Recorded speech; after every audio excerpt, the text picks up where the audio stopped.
Peut-être pensez-vous que si une innovation est particulièrement pertinente, qu'elle répond à un véritable besoin sur le marché et qu'elle peut procurer un réel avantage à l'entreprise qui va la lancer, alors elle sera nécessairement adoptée. Or, eh bien, ce n'est pas si simple. Et il existe de nombreux exemples qui montrent qu'avant de pouvoir vendre une innovation sur le marché, il faut tout d'abord être capable de la vendre en interne dans l'entreprise. Malheureusement, cette étape cruciale est trop souvent ignorée. Regardez par exemple le cas de Steve Sasson. Steve Sasson est un ingénieur américain qui, en 1975, a inventé le premier appareil photo numérique. À l'époque, Steve Sasson était employé chez Kodak. Fort logiquement, il a présenté son invention à sa direction. Or, bien Kodak était alors le leader mondial de la photographie argentique, et cette activité était extrêmement lucrative. Un des dirigeants de Kodak avait ainsi déclaré « Je ne connais rien de légal qui soit plus rentable que le film ». Kodak vendait à bon marché des appareils photo Kodak, mais faisait des fortunes sur le film Kodak, qui était développé chez Kodak, tiré chez Kodak et sur du papier Kodak. Pour le comité de direction de Kodak, la recette du succès était simple, protéger à tout prix l'activité film. Malheureusement, lorsque Steve Sasson a présenté l'appareil photo numérique, il a commis une erreur de communication magistrale.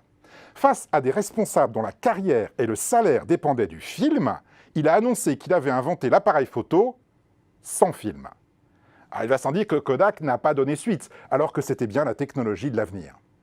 Réciproquement, regardez l'exemple de Art Fry chez 3M. Art Fry était le chef de produit du Post-it, mais malheureusement, les études de marché étaient toutes concordantes pour montrer que les clients n'en voyaient pas l'intérêt. En revanche, une fois qu'ils en avaient utilisé, eh bien, ils en redemandaient. Art Fry a donc demandé à son responsable s'il était envisageable d'offrir une première dose gratuite aux clients. Cela lui a été refusé. Il a alors envoyé des échantillons de post-it, non pas aux membres du comité de direction de 3M, mais à leurs assistantes. Quelques semaines plus tard, elles lui ont réclamé de nouveau.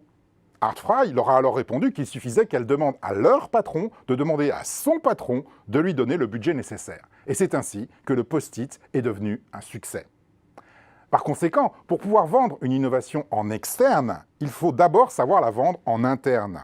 En effet, une innovation peut perturber les systèmes établis, les habitudes acquises et les modèles économiques dominants.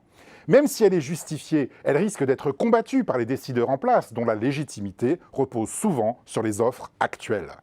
Bien des innovations ont ainsi échoué parce qu'elles ont été mal vendues en interne. Alors attention tout de même, la réciproque est tout aussi dangereuse.